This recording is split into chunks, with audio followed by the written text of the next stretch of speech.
Welcome everyone. Welcome to Healing Circle Talks. And today we have our special guest Sanjay with us. So before we begin the circle, please allow me to read the guidelines. Healing Circle are built on the foundation of kindness and respect. We all participants agree to listen to each other with compassion and curiosity. We honor each other's unique ways of healing and don't presume to advise or fix or try to save each other. We hold all the stories shared in the circle within us, and we trust each one of us has guidance we need within us, and we rely on the power of silence to access it.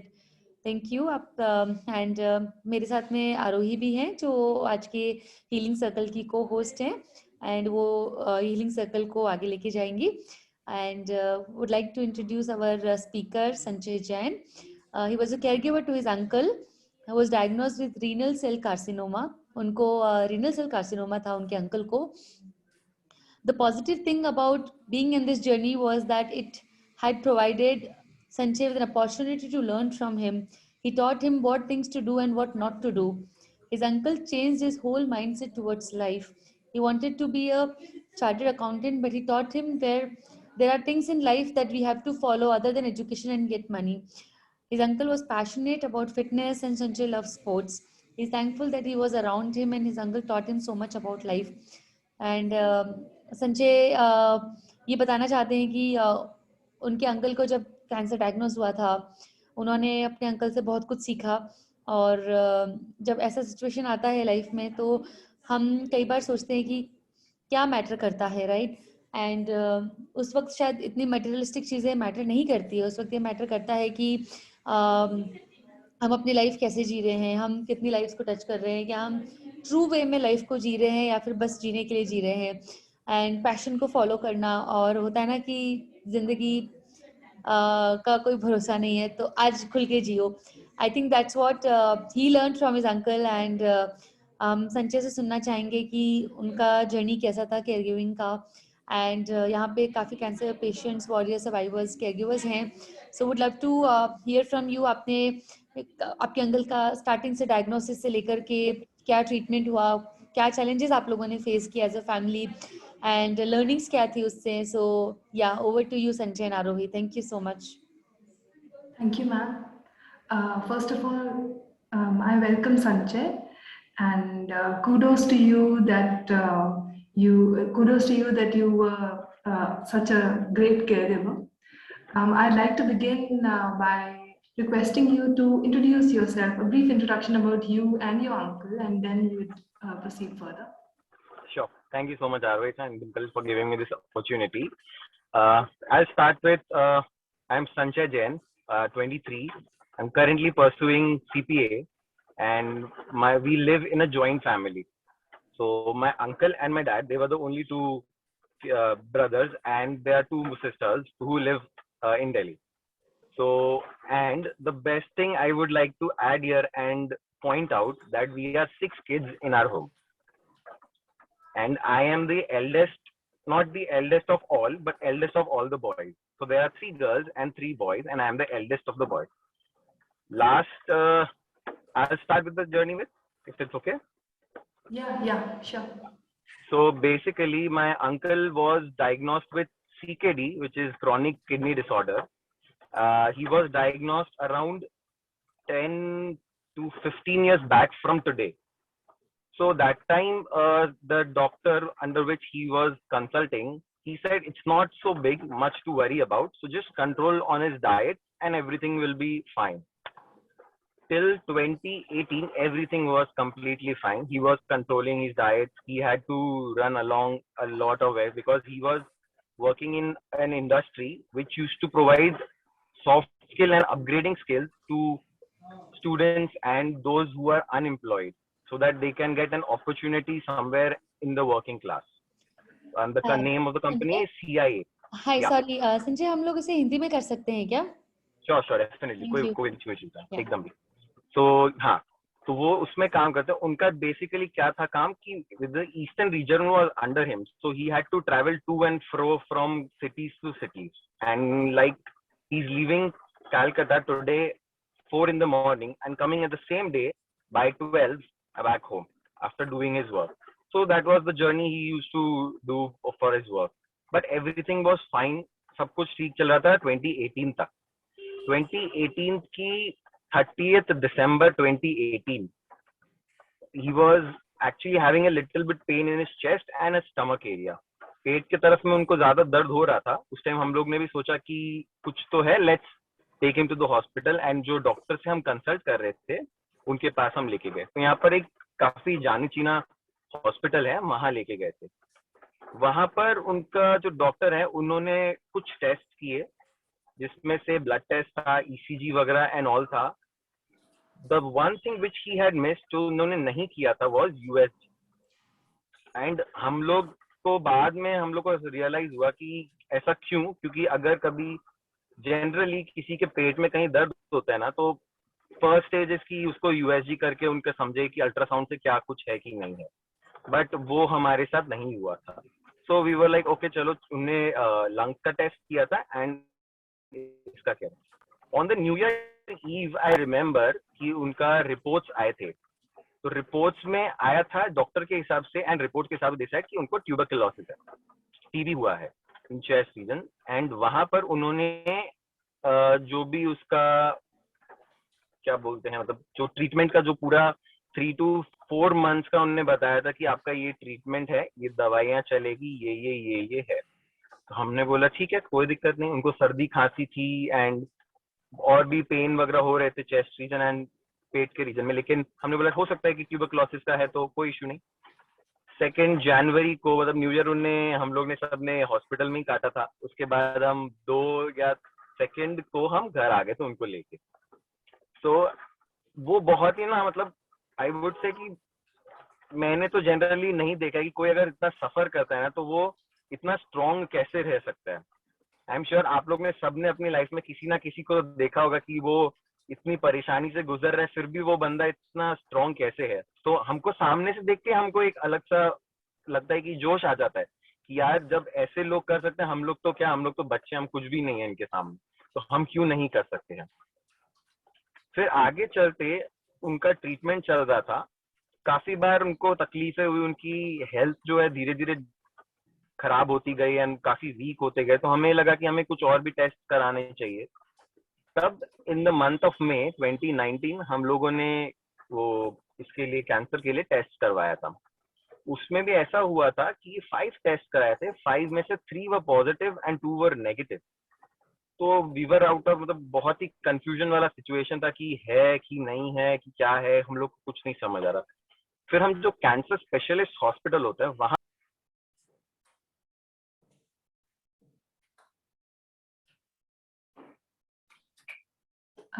and Sir, it was, yeah, sure. no, I thought you were on mute, but no, it's fine. Please Yeah, go on. okay. Yeah.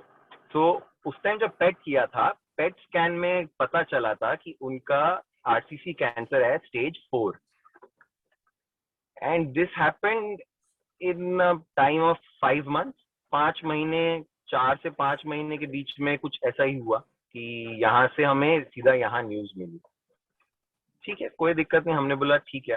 बहुत सारे फिर हमने doctor से आए हमारे पास कि बहुत लोगों को जिनको पता चला फैमिली में, तो सब लोग ने अपने अपने बताए कि ये डॉक्टर है, यहाँ डॉक्टर है, वहाँ डॉक्टर है. तो हमने बोला ठीक है, एक एक करके दिखाते हैं सबको, हम सेकंड ओपिनियन भी ले लेते हैं कि क्या है क्या नहीं. तो हमने फिर यहाँ पर एक कोलकाता में है टाटा मेडिकल हॉस्पिटल करके, हमने वहां पर अंडर डॉक्टर दिखाया था. उनके पास में गए थे तो उन्होंने बताया था कि ऐसा कुछ नहीं है, हमारे पास एक इंजेक्शन है, I don't remember the name exactly, जो बोन के लिए दिया जाता है. वो इंजेक्शन उनको लगवाने थे 2 हफ्ते में एक बार, ऐसा था, जिससे उनका जो हेल्थ जो डिटोरिएट हो रही है वो उसके बढ़ जाएगी, वो उसको कंट्रोल करेगी. एंड जो कैंसर की जो दवाइयां थी,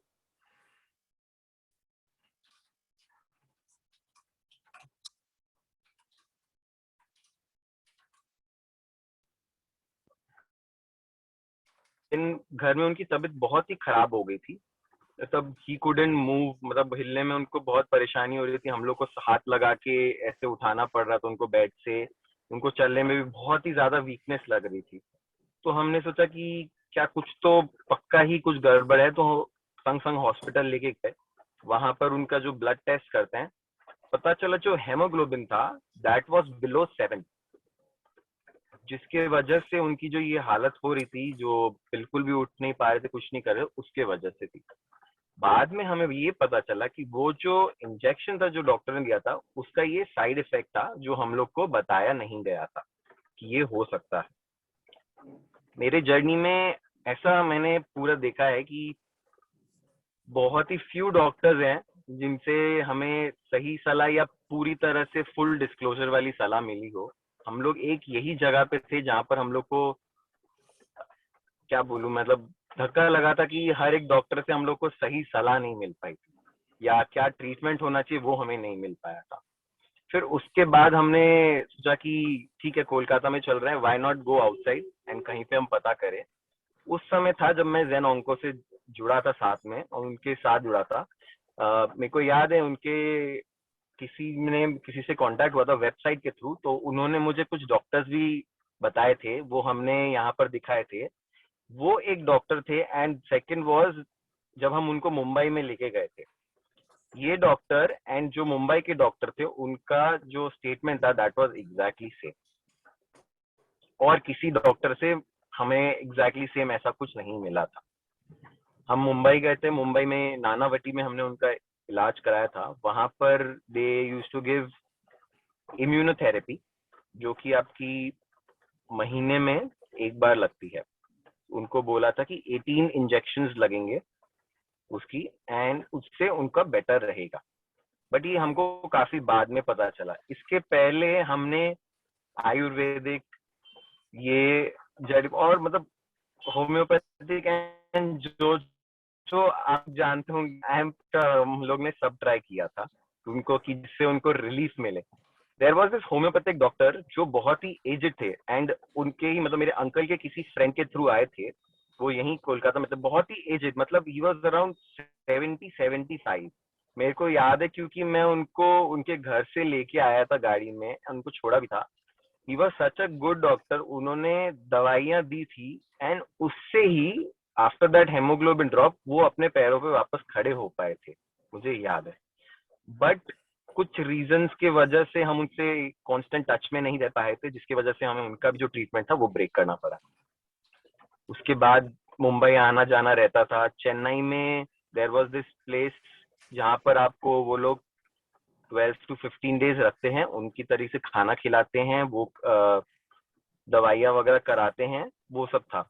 वो वाला भी उनके लिए काफी अच्छा, बिकॉज उनका माइंड बहुत डाइवर्ट होता है। कि फॉर अ पर्सन जो इतना ट्रैवल करता है, उसको आप घर पे रखोगे तो there is this mental thing जो मुझे भी नहीं पता थी कि इतनी जरूरी होती है, वो उनकी डिटोरिएट हो रही थी।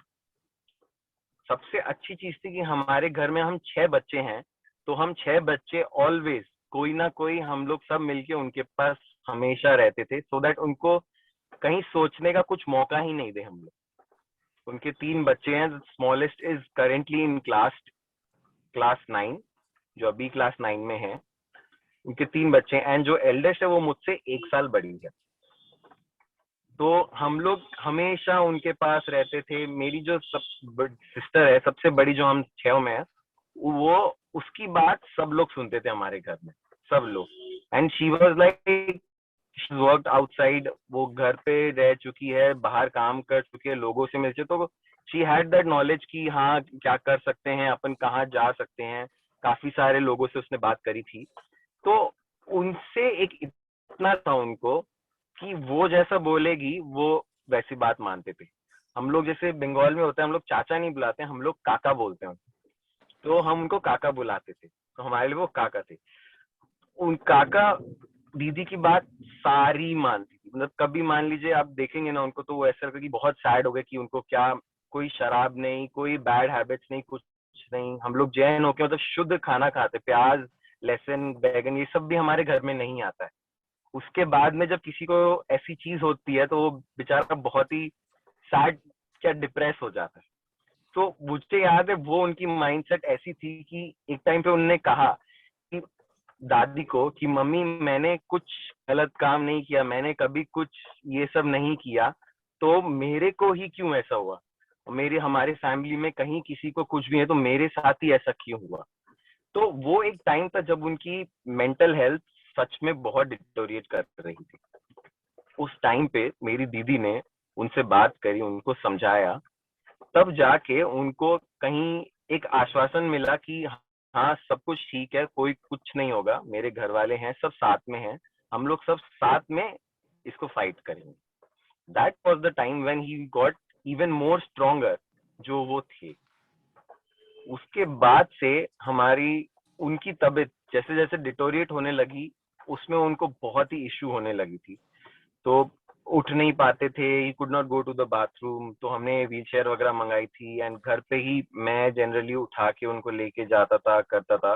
मुंबई भी जाते तो बेसिकली साथ में जाता था कि उनको महीना 1.5 महीना के लिए रहते थे, बिकॉज उसके ये सब सीकेडी बाद में जो किडनी के लिए डायलिसिस भी चालू कर दी थी डॉक्टर ने, क्योंकि बोला था काफी प्रेशर पड़ रहा है किडनी पे, अब वो थोड़ा सा डिटोरिएट हो रही है, तो हमें डायलिसिस लेनी पड़ी। डायलिसिस उनकी जब स्टार्ट हुई थी that was 4 days in a week, धीरे धीरे वो बढ़ती है, तो हमें डायलिसिस के लिए जाना पड़ता था, 4 घंटे उनके डायलिसिस के चलते थे, फिर उसके बाद उनको घर लेके आना, वैसा था। तो मुंबई कभी जाते तो हम 1 महीना 2 महीना ऐसे रह के फिर हम आते थे। फैक्टर हमारे लिए मनी आई वुडेंट से पड़ा था definitely, because immune therapy I don't know कितने लोग हैं कि उनको पता है कि इट इज एक्सपेंसिव। वो अराउंड पर इंजेक्शन आई रिमेम्बर 1.15 लाख के अराउंड पर इंजेक्शन लगता था। वो एक बहुत ही बड़ा टोल लेता था। वेल हमें उस टाइम पे तो हमारे कभी मन में नहीं आया कि पैसा इज अ फैक्टर, कि कभी हम ऑलवेज सोचते थे कि नहीं कुछ भी हो एकदम करेंगे, सारा करेंगे, जैसा डॉक्टर बोलेगा वैसा करेंगे एंड एकदम ठीक होके पैरों पे खड़े हो जाएंगे अपने। फिर इन द 2020 जनवरी में हम गए थे मुंबई। हमारे कुछ 9 इंजेक्शन लग चुके थे, 10th हम लगवाने गए थे एंड डॉक्टर से कंसल्ट करने गए थे। वहां पर डॉक्टर ने बोला कि जब देखा था पेट स्कैन जब सेकेंड टाइम कराया था तो न्यूरो के पास कराया था, उनने बोला था कि देयर इज किडनी से यहाँ तक ट्रांसफर हो गया ब्रेन में। तो दैट हैड स्प्रेड, वो फैल के किडनी में पहले स्टार्ट हुआ था, वो पीछे स्पाइन में चला गया एंड स्पाइन से वो ब्रेन में आ गया है। ब्रेन में बहुत ज्यादा नहीं था लेकिन छोटा था। तो आई रिमेम्बर मैं और दीदी हम दोनों ही दिखाने गए थे उस डॉक्टर को कि उनसे लेने के लिए कि अगर देयर इज दिस कुछ थेरेपी बताई थी दीदी ने कि वो रेडिएशन से एग्जैक्टली पिन पॉइंटिंग वहां पर उसको ब्रेक करके and then we can lose that.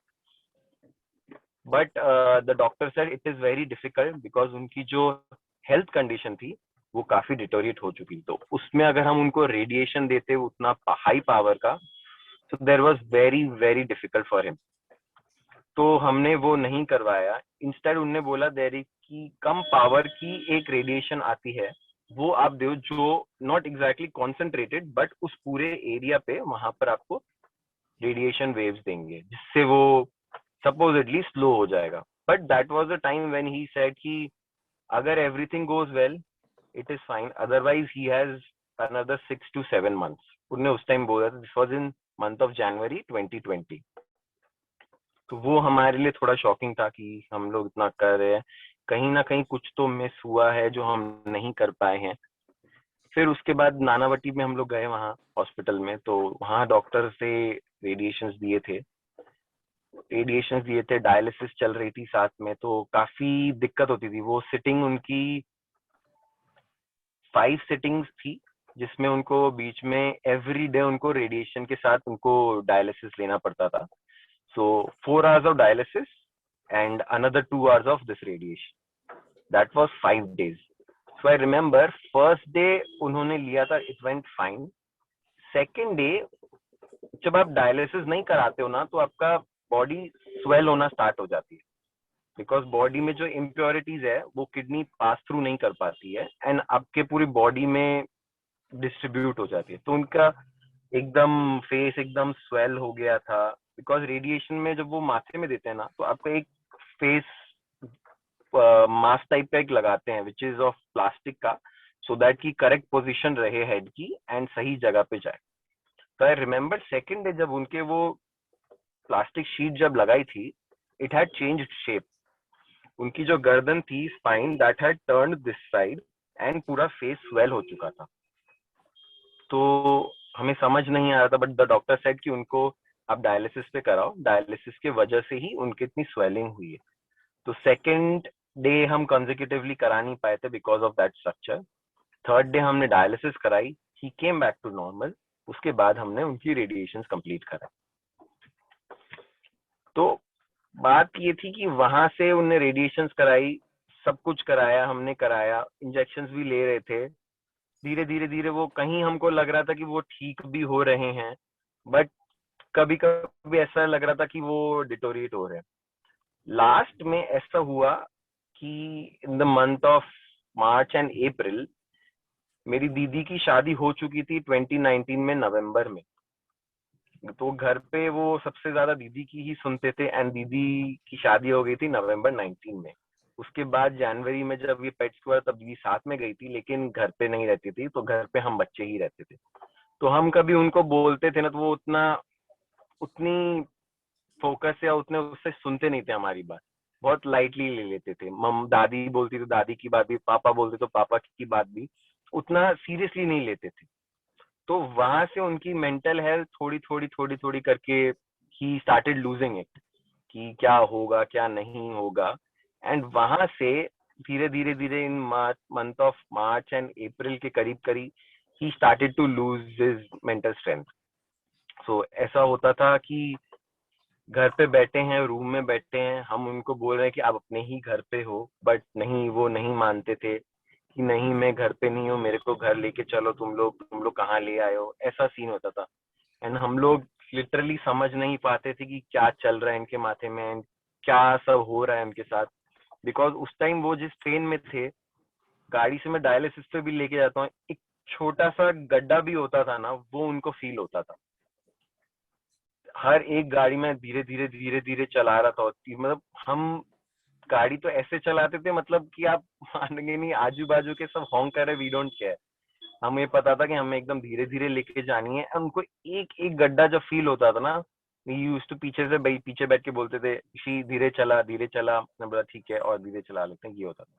तो घर में जब उनको इतना फील होता था ना, and he started to lose his mental strength, that was the time when we were worried. हमें बहुत घबराहट हुई थी उस टाइम पे। बट धीरे धीरे धीरे धीरे वही रहा। दीदी आई थी, हमने दीदी को घर भी बुलाया था कि आओ आप बात करो कि क्या सब हो रहा है। समझाया, काफी समझाया, बट उस टाइम भी वो उतना समझने को तैयार नहीं थे। वो बहुत चिंता कर रहे थे कि दादी का ख्याल कौन रखेगा, बच्चों का ख्याल कौन रखेगा, कैसे चलेगा घर, क्या होगा कैसे होगा। सबने बोला, पापा ने बोला कि चिंता नहीं करना है, हम लोग सब हैं, सब हो जाएगा आराम से, कोई चिंता नहीं है। बट ठीक है, उनकी भी चिंता समझ आती है, 3 बच्चे हैं घर पे, माँ है, हम लोग हैं, बच्चे हैं, तो थोड़ी चिंता उनको भी हो जाती है। So that was the time when he started losing in, and in month of May, 30th May 2020, generally दादी सुबह उठ के आती, मैं रात तक उनके पास रहता था, अराउंड 3 बजे तक, 3:30 बजे तक। तो हम उस दिन 29th को मैंने उनको खाना खिलाया था। उस टाइम उनकी बहुत हालत खराब थी, मतलब ही कुडंट स्पीक मच। उनके गले में दर्द हो रहा था, माथे में दर्द हो रहा था। तो एक डॉक्टर से हम कॉन्स्टेंटली फोन पे टच थे, तो उनने ही बताया था कि आप एक ये दवाई है वो दे दिए, उससे इनको नींद भी मिल जाएगी और पेन किलर भी, उनको रेस्ट भी मिल जाएगा। हमने दे दी। तो उसके वजह से उनको थोड़ा नशा रहा था, उसके वजह से ही वॉज स्लीपिंग। तो 2 से 3 दिन उनको वैसा ही नशे में, मतलब धीरे धीरे बैठ के सोते, कम सुनते, कम बोलते, तो खाना पीना खिलाते थे, वैसा रहा था। हम लोग को थोड़ा सा डाउट हुआ कि यार 3 दिन हो गए, अभी तक वेयर आउट नहीं हुआ है दवाई का वो। बट डॉक्टर से बात की, डॉक्टर बोला नहीं ठीक है, इट इज फाइन, ऐसा ही रहता है। रात को खाना खिला के अराउंड 2-2:30 बजे मैं गया था। सुबह दादी 5 बजे आती हैं, आके उनको पहले पानी पिलाती थी।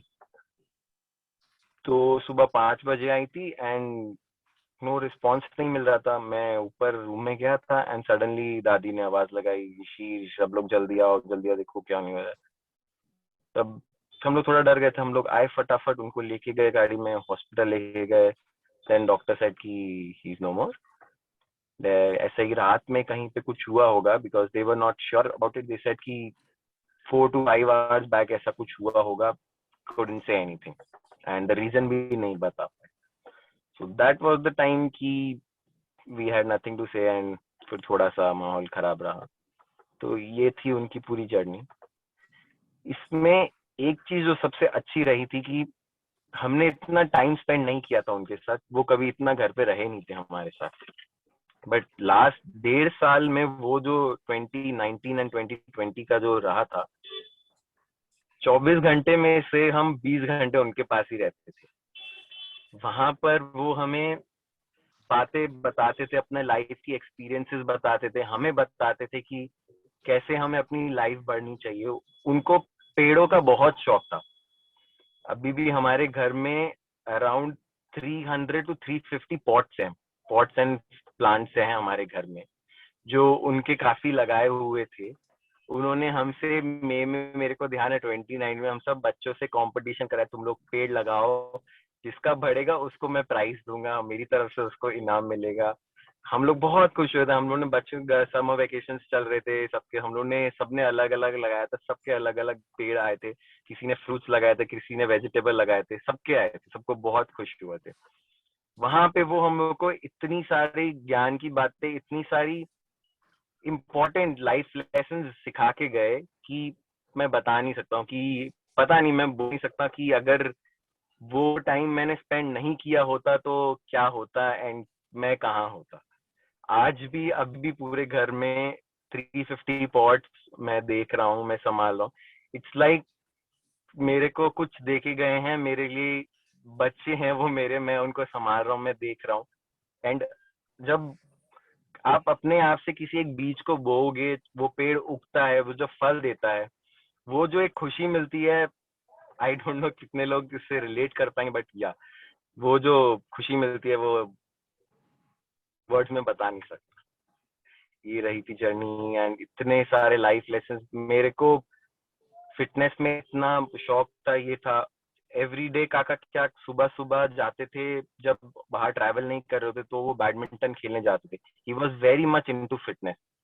उनको फिटनेस की मतलब इतना था कि वो हम लोग को घर में सबको कहते रहते थे कि आपका वेट ओवर वेट नहीं होना चाहिए कभी भी. आप रहो, खाते पीते रहो, टाइम से खाओ, ये करो वो करो, एक्सरसाइज, कुछ भी एक अपनी लाइफ में एक स्पोर्ट को अपनी लाइफ में इंक्लूड करो. उससे देखो आपकी लाइफ में कितनी डिसिप्लिन एंड कितना कुछ लाइफ में चेंज होगा, कोई एक एक्टिविटी ऐसी करोगे तो. एंड आई लिटरली से कि उन्होंने मुझे बैडमिंटन में लगाया था एंड आई कैन नॉट से कि कितना हेल्प किया उसने मेरे को लाइफ में डिसिप्लिन लाने में एंड क्या करने की. बिकॉज पढ़ाई तो ठीक है, एक तरफ चलती रहेगी, पैसा आता रहेगा, सब कुछ चलता रहेगा. लाइफ का ये रूल है कि कोई आएगा कोई जाएगा, लेकिन आप कैसे इंसान बन रहे हो, आप लोगों के साथ कैसा व्यवहार कर रहे हो, वो एक बहुत बड़ा लाइफ लेसन रह जाता है. आप कुछ 5 साल पहले आपने किसी को बोल दिया, वो कभी कोई ध्यान नहीं रखेगा, लेकिन आपने उस पर कितना इम्पैक्ट डाला था, कितना अच्छे या कितना बुरे तरीके से आपने बात किया, कुछ भी अपनी फीलिंग्स आए की, वो उसको हमेशा याद रहेगा. जब भी वो आपका चेहरा देखेगा, वो हमेशा उसको वो पल जरूर याद आएगा. सो वो एक जो लाइफ लेसन है कि सबके साथ एक इतनी प्यार से, मुलायम से बात करना एंड सबका ध्यान रखना, that was the best thing जो हमने सीखी. ये थी पूरी लाइफ जर्नी हमारी यहाँ की.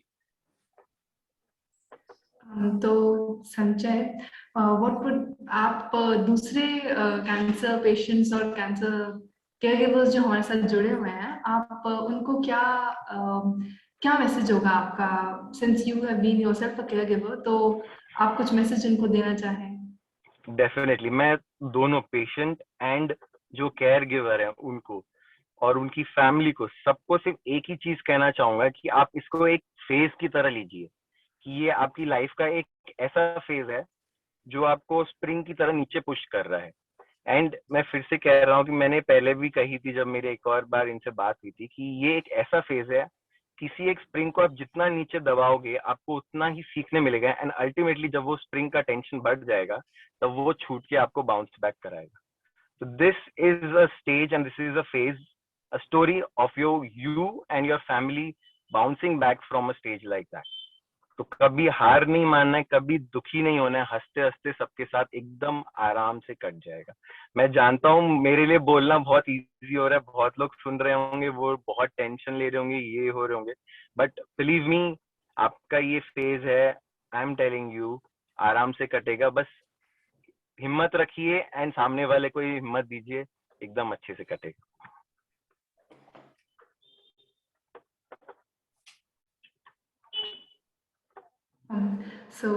Thank you very much, Sanjay, for sharing your journey with us.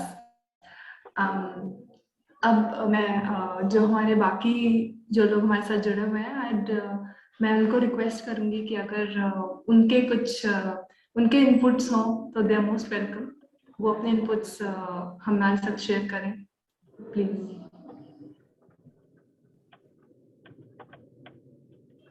Thank you so much, Sanjay, for sharing your wonderful journey and definitely आपने बताया कि बहुत कुछ लाइफ कम्प्लीटली ट्रांसफॉर्म हो जाती है जब हम ऐसे एक्सपीरियंस से निकलते हैं तब। And hats off to you कि आपने इतना सपोर्ट किया, इतना ध्यान रखा। एंड ये जो कुछ महीने होते हैं कैंसर के ट्रीटमेंट के दौरान, वो एक्चुअल में हमें लाइफ के बहुत बड़े लेसन सिखा देते हैं। एंड या so really thank you so much Sanjay. And Sanjay, few questions जो मुझे थे कि जब आपने ये ट्रीटमेंट शुरू किया था तो आपको क्या क्या चैलेंजेस आए थे जो आपको लगा कि काश मुझे इन चीज़ों के बारे में पहले पता होता? सबसे बड़ी चीज कहना चाहूंगा कि नॉलेज या इंफॉर्मेशन अबाउट दिस डिजीज या कैंसर के बारे में लोगों को जितना पता है ना, गलत पता है। सबसे पहली बात, जो चीजें ऑलरेडी पता है वो गलत पता है, एंड जो और धीरे धीरे मिल रही है ना, लोगों को पता नहीं है। तो जब अचानक से कोई अननोन चीज किसी को मिलती है या आती है उनके सामने, तो वो समझ नहीं पाते कि उसके साथ क्या करना है। यही हमारे साथ हुआ था, हमें इंफॉर्मेशन नहीं थी, हमारे साथ पहले से हमारे को कोई कुछ पता नहीं था। तो जब हम लेने गए तो हमें बहुत सारे चैलेंजेस मिले वॉज डॉक्टर्स, कि हमें सही सलाह नहीं मिल पाई। कि मे भी हो सकता है कि अब हम जब सोचते हैं कि अगर जब फर्स्ट टाइम जब वो हॉस्पिटल में मे बी एडमिट हुए तो उस टाइम अगर डॉक्टर ने यूएसजी किया होता तो शायद उनको पता चलता कि हाँ उनको आरसीसी या कुछ समथिंग रिलेटेड टू कैंसर या समथिंग लाइक दैट। तो सबसे बड़ी चैलेंज हमारे लिए था, सही सलाह हमें नहीं मिल पाई थी।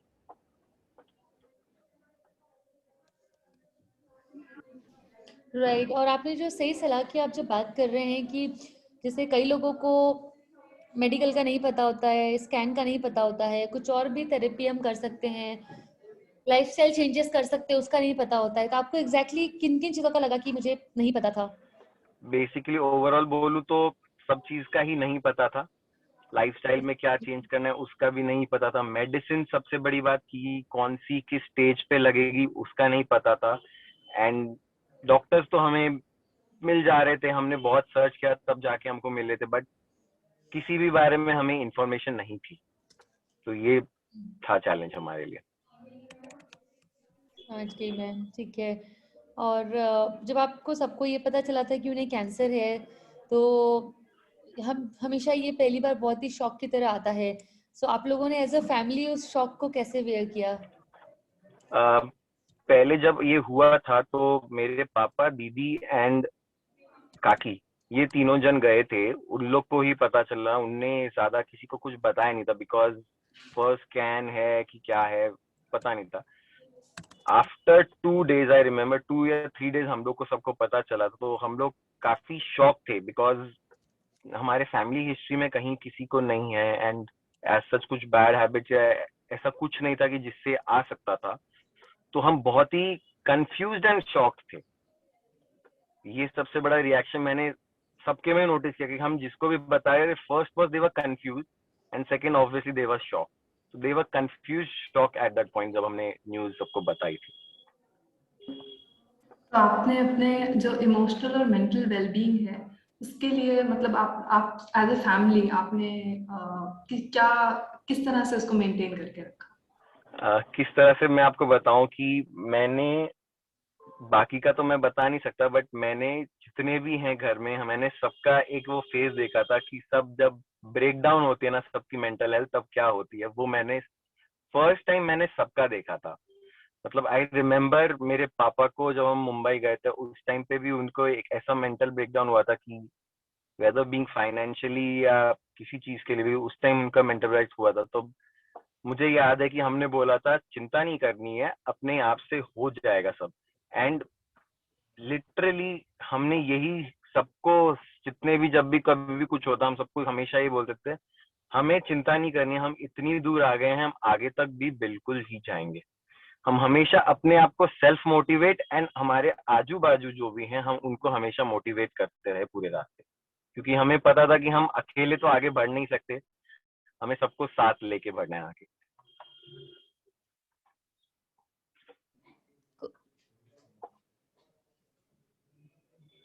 Great, thank you Sanjay. And अगर आपको टॉप 3 लर्निंग्स अपनी बतानी है कि आपको इस जर्नी से क्या सीखा, जो आप सबके साथ में शेयर करना चाहते हैं, जो अभी कैंसर की जर्नी से निकल रहे हैं, तो आपके लिए वो लर्निंग्स क्या होगी?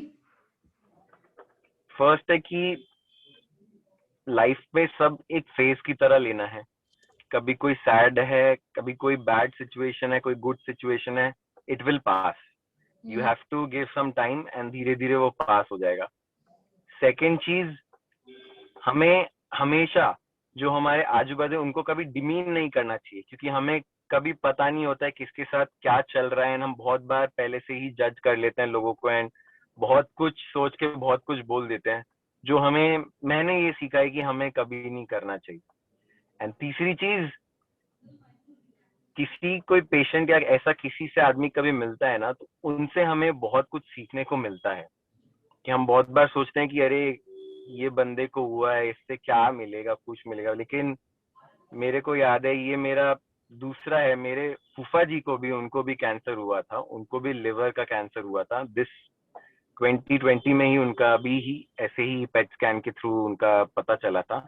तो that was the third thing कि हम, मैं बोलूंगा सबको कि आपको सीखने बहुत कुछ मिलेगा इन योर लाइफ। एंड आप जब इससे चीज सीखोगे आगे लाइफ में काम आएगी, तब आपको याद आएगा कि मैंने किससे सीखा था। वेरी ट्रू, या। एंड उनको ट्रीटमेंट के साइड इफेक्ट्स तो होते ही थे, राइट? तो आप बहुत ज्यादा। क्या साइड इफेक्ट्स हुए थे उन्हें? बेसिकली फर्स्ट वाज कि उनका चक्कर बहुत आते थे सबसे ज्यादा, बिकॉज रेडिएशन से उनके ब्रेन में बहुत ज्यादा इफेक्ट पड़ता था। सेकेंड वाज कि उनकी सारी बॉडी की जितनी भी जॉइंट्स हैं स्पेशली, वहां उनको बहुत पेन होता था, और नोजिया, वॉमिटिंग, खाना की मतलब उनकी डाइट कम हो जाना, बहुत ही लिमिटेड चीज उनको पसंद आना, ऐसा करके। और बहुत बार मूड स्विंग्स तो बता नहीं सकता मैं कि कितना क्या। अभी 1 सेकंड में आपके लिए, आपके साथ एकदम हंस खेल रहे हैं, दूसरे सेकंड में कैसे मूड स्विंग हुआ आप भी नहीं सोच सकते कि क्या सिचुएशन हुई, कहाँ से क्या, एकदम तुरंत ही मूड बदल गया उनका। ये सब काफी सारे साइड इफेक्ट है। राइट। और जब आपको उस वक्त डॉक्टर की जरूरत होती थी, जब भी उनको साइड इफेक्ट्स होते थे घर पे, क्या आप उन्हें अप्रोच कर पा रहे थे? डेफिनेट। तो मैंने ऐसा रख रखा था कि हमने जिस भी डॉक्टर से जा रहे थे, हम उनसे एक कॉन्टैक्ट नंबर जरूर ले रहे थे कि जस्ट इन केस अगर इमरजेंसी कुछ हुई तो हम उनसे कांटेक्ट कैसे करेंगे। लकीली सब डॉक्टर ने तो नहीं, बट हाँ मोस्टली सब डॉक्टरों ने कुछ एक नंबर दिए थे कि डायरेक्टली उनसे बात हो जाए, सो दैट कि जस्ट इन केस कुछ हुआ तो ऐसा हो। सो हाँ, मैंने जब ऐसा हुआ तो बहुत बार तो हमारे 2-3 डॉक्टर्स को हमेशा, दो दो डॉक्टर्स को तो एटलीस्ट हमने कंसल्ट किया है, सो दैट हमें सेकेंड हमारे पास ओपिनियन भी रहे कि हाँ हम सही जा रहे हैं कि नहीं, बिकॉज हम काफी डर चुके थे इतना कुछ ऊपर नीचे होने के बाद। हाँ, डॉक्टर्स काफी हद तक देवर विथ अस, जब भी हम उनको रात में भी कॉल करते थे, दे यूज टू सजेस्ट अस कि हाँ ऐसा ठीक है, ये वाली दवाई देके या ये वाले दे दे। तो या देवर अप्रोचेबल। राइट, वेरी गुड, क्योंकि उस वक्त उनका सपोर्ट बहुत ज्यादा जरूरी होता है। बहुत ज्यादा जरूरी या, होता राइट। ओके। और आपकी ट्रीटमेंट में चैलेंजेस क्या क्या आए थे आपको, जो आपने ओवरकम किए? है। फर्स्ट चैलेंज जो मैंने अभी बताया कि हमें नॉलेज नहीं था कि कौन सी ट्रीटमेंट करानी चाहिए, कौन सी नहीं करानी चाहिए। इसके लिए हमने बहुत ही रिसर्च एंड बहुत सारे लोगों के थ्रू बात की थी। मुझे याद है सबसे ज्यादा देर जैन ऑन्को की तरफ से मेरे को एक डॉक्टर के मिला था। मैंने उनसे कम से कम, आई रिमेम्बर, किसी डॉक्टर से मैंने फोन पे शायद इतनी देर किसी से बात नहीं करी होगी। उनसे इतनी देर बात करी थी, उनको पूरा बताया था, तो उन्हें काफी इंफॉर्मेशन मिली थी। सेकेंड चीज, हाँ, फाइनेंशियली सब लोग ही सफर करते हैं कि ये चीज ऐसी है कि आपको, हाँ, फाइनेंशियली बहुत इफेक्ट करते। तो first will be information, second financially, and third yes mentally काफी काफी काफी ज्यादा प्रेशर हुआ था। गॉट इट, या वेरी ट्रू, काफ़ी इम्पोर्टेंट चीज़ें होती है। और I think most of the patients यहीं पे ज़्यादा स्ट्रगल करते हैं ट्रीटमेंट को लेकर के, फाइनेंशियल्स को लेकर के, एंड ऑल्सो जो मेंटल टॉर्चर या फिर जो मेंटल स्ट्रगल होता है विल पावर को लेकर के, कॉन्फिडेंस कैसे रखें बिल्कुल। पेशेंट का और मोटिवेशन कैसे रखें हमेशा, क्योंकि बहुत ज़्यादा राउंड फेज से निकलते हैं। सो आपने काफ़ी सही बोला ये। ओके, सो आपको लगता है कि आपके अंकल के केस में सबसे ज़्यादा अच्छी चीज़ क्या थी, कि जो what worked best during his entire cancer journey? Like I would say कि हमारी फैमिली को और क्लोज ला दिया एक दूसरे से। दूसरी चीज कि हमें इतना कुछ सीखने मिला, वो मैं शायद ही कभी सीख पाता अगर ऐसा कुछ जर्नी या ऐसी कुछ सिचुएशन नहीं हो पाती। हम सभी को बहुत कुछ सीखने मिला, and yes today I can say कि हमारी फैमिली ऑफ 10 हम बहुत ही क्लोज हैं। हम काफी कुछ एक दूसरे से शेयर करते हैं, काफी अच्छे से बात करते हैं। Wow, it's very true. या उन्होंने आपकी फैमिली को क्लोज लाया एक दूसरे के। So great. तो आपकी आपको अगर अपना पूरा जर्नी एक लाइन में समराइज करना है तो वो आपके लिए क्या होगा? ऐसे तो एक लाइन में तो it's very difficult, but yes, मैंने बोला कि this is just a phase, it's like a spring. आप जितना नीचे जाओगे उतना ऊपर आओगे। या राइट। और आपका जो अंकल का डायग्नोसिस था, वो इनिशियल डायग्नोसिस कौन से ईयर में हुआ था? डायग्नोसिस हमने 2019 में कैंसर के रिलेटेड जो कराया था, वो 2019 के मई में हुआ था। मई में हुआ था, ओके। और एंड जो उनके ट्यूबरक्लोसिस के लिए जो हुआ था, that was in 2018 December, on the new year eve वाला। अच्छा, और उनकी एज उस वक्त क्या थी? 49? 49, करेक्ट। Right right right. और उस वक्त डायरेक्टली उनका कौन से स्टेज में डायग्नोज हुआ था ये? डायरेक्टली स्टेज 4 में डायग्नोस हुआ था। अच्छा, और उसके पहले कोई भी उनको सिम्टम्स नहीं थे जिससे कि हमें पता चलता था? नहीं नहीं, क्योंकि उनकी ऑलरेडी सीकेडी का वो जो मैंने बताया ना, क्रॉनिक किडनी डिसऑर्डर, उसका उनका ट्रीटमेंट चलता रहता था। नॉर्मली वो जो भी डॉक्टर से फॉलो अप होता था वो भी कराते थे, सब करते थे। तो कभी कहीं कुछ ऐसा पता नहीं चला। बस वही न्यू ईयर की ईव के टाइम पे ही उनको थोड़ा पेन उठा था, तब भी हमने हॉस्पिटल में किया था। एंड तभी ट्यूबरक्लोसिस डॉक्टर ने कहा था जो नहीं था, उसका भी हमारा ट्रीटमेंट चला था 3 महीने। जो कि नहीं था, फिर भी हमारा ट्रीटमेंट चला था उसके लिए। ओके ओके, या। और आपकी कभी फैमिली में किसी को हिस्ट्री भी नहीं है कैंसर की? नहीं, किसी की भी नहीं है, किसी की भी नहीं है। अंकल को किडनी के अलावा कुछ और डिसऑर्डर था क्या, जिससे थायराइड होता है, हार्ट डिजीज होती है, कुछ भी था क्या? हार्ट डिजीज का उनको हाइपरटेंसिव थे, हाइपरटेंशन था और सीकेडी था। ये दो चीज उनके प्रिलॉन्गिंग थी। ये हाइपरटेंशन वाला फैमिली में रन करता है। मेरे पापा को भी हाइपरटेंशन है, दादी का भी है। तो या ये चीज रहती। राइट। और जब आपने बताया कि उन्होंने काफी लाइफस्टाइल चेंजेस किए थे, तो उसके बारे में आप थोड़ा सा बताएंगे कि उन्होंने क्या क्या चेंजेस किए थे, ताकि बिल्कुल। बाकी पेशेंट्स को भी हेल्प मिले? सबसे बड़ी उनकी लाइफस्टाइल चेंज वाज कि उनका खाना, बिकॉज आज के टाइम पे खाना इज लाइक बहुत ही डिफिकल्ट होता है कंट्रोल करना, क्योंकि टेस्ट आजकल सब ढूंढते हैं, वेरी ऑनेस्ट, टेस्ट ढूंढते हैं। एंड टेस्ट के चक्कर में क्या खा रहे हैं बहुत कम पता होता है लोगों को। सो उनका ऐसा था कि सीकेडी के प्रोटीन हाई बहुत कम लेते थे। तो कभी भी बाहर जाना, कहीं भी जाना होता, he use to eat very limited. And वो हमेशा घर आके खाते थे। उनको पता था कि मेरे को यही खाना है। वो जो डाइट उन्होंने मेंटेन करी, it helped him to stay away from dialysis throughout these 10 years for kidney. ये उनकी लाइफस्टाइल में बहुत बड़ी चेंज हुई. And second thing was fitness पे उन्होंने जितना ध्यान दिया है कि अगर आप उनको उस टाइम पे देखते जब वो अर्ली मैरिड हुए थे, फर्स्ट सेकंड किड्स हुए थे, उस टाइम पे उनकी जो वेट था, उसके बाद से फिर इस टाइम पे उन्होंने कितना कंट्रोल किया बॉडी को related, it was hats off. Very true. Great. एक क्वेश्चन है, इम्यूनोथेरेपी से कितना मैनेजमेंट होता है, इम्यूनोथेरेपी का कितना इफेक्टिवनेस होता है, आपका एक्सपीरियंस क्या है इसको लेकर के? इम्यूनोथेरेपी का सबसे बड़ा हमें तो यही लग रहा था कि जो भी हमने देखा था उनकी हेल्थ को रिलेटेड, इम्यूनोथेरेपी से उनको काफी इफेक्ट भी हो रहा था. अब रीजन उनको खुद से भी लग रहा था कि हाँ मेरे को ये हेल्प कर रहा है, वो भी एक रीजन था. दूसरा था कि हाँ हम जब उनके छोटे छोटे टेस्ट कराते, नॉट पेट, छोटे जब टेस्ट कराते हेमोग्लोबिन एंड ऑल सब का, तो वो उसमें उनका काफी अच्छा आता था. तो जब भी महीने में हम इंजेक्शन लगवाते थे, 2 या 3 हफ्ते बाद हम उसका चेकअप करवाते थे, तो वो उनका काफी हद तक काफी अच्छा आता था. तो इम्यूनोथेरेपी उनके लिए मेरे हिसाब से और रिपोर्ट्स एंड ऑल के हिसाब से काफी अच्छी रही. Thank you so much. अभी हम बाकी लोगों से सुनना चाहेंगे उनका experience, and Sure. Begin with Nisha जी.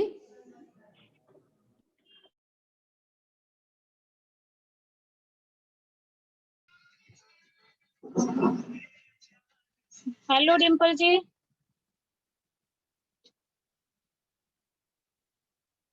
आवाज आ रही है मेरी? हाँ हाँ जी बिल्कुल मैम, आ आ रही है. रही है. कैसे हैं आप? हाँ, मैं एकदम बढ़िया हूँ. सही. आप अपना अब आपका अभी ट्रीटमेंट कैसे चल तीन रहा है? 3 कीमो कंप्लीट हो गए हैं, अभी 25th को चौथा है. वाओ. और आपकी आवाज में और आपके चेहरे पे उतना ही शाइन है. वो तो वो तो मेरे ख्याल से आखिर तक भी रहेगा. That's very great. Good to hear this. सही है. So निशा जी, आप अपना एक्सपीरियंस शेयर करना चाहेंगे आज के सर्कल का? आज असल में मैं थोड़ा सा लेट ज्वाइन कर पाई, और जितना फिर संजय जी को सुना तो मुझ में भी मतलब एनर्जी और आती जा रही है कि हाँ मतलब कुछ भी हो, इसको मतलब पूरा अपने आप में मतलब वो जीत के और पूरा का पूरा आगे के लिए, लाइफ के लिए मतलब तैयार होना है. Thank you so much, Nisha. I would love to hear from Mehul. Yeah, hi Sanjay, how are you? ऐसा लग रहा है जैसे कैंडल लाइट में बैठा हूँ. Anyway, I am sorry for what you and your family had to go through. मैंने आपकी story सुनी पूरी, और I completely understand because I'm also a cancer survivor, or my family has been through this. But I would want you to take forward this message, and बाकी लोगों को आप समझाए कि कैंसर क्या होता है. and जैसे इट्स नॉर्मल, अगर घर में फैमिली में कोई डॉक्टर ना हो या कोई मेडिकल रिलेटेड पर्सन ना हो, तो लोगों को पता नहीं होता कि क्या करे क्या नहीं करे, और काफी लोग मिसगाइड कर देते हैं. तो वो टाइम जो इम्पोर्टेंट होता है वो चला जाता है.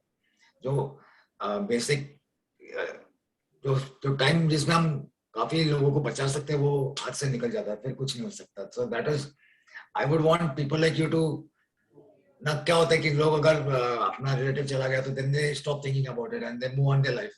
But I want people like you to come forward and spread the awareness, and that make a lot of difference. And yeah, so you are a brave person, and I wish you all the best in your life, and stay healthy, stay happy. Yeah, very true. मैंने काफ़ी care givers की story सुनी है, and Sanjay आपकी story सुन के the kind of positivity and आपने जो take Awez है उस जर्नी के, इट्स जस्ट अमेजिंग कि आप ट्रू वैल्यूज में अपने अंकल की वैल्यूज को जी रहे हो, और he is here in form of you is what I can see. Thank you. Yeah Deepak ji, would you like to share? Hi Sanjay ji. Deepak ji, मैं भी जैनी हूँ. जय जिनेन्द्र. मेरे को ये पूछना था, आपने नानावटी में कौन से डॉक्टर से इम्यूनोथेरेपी करवाई थी?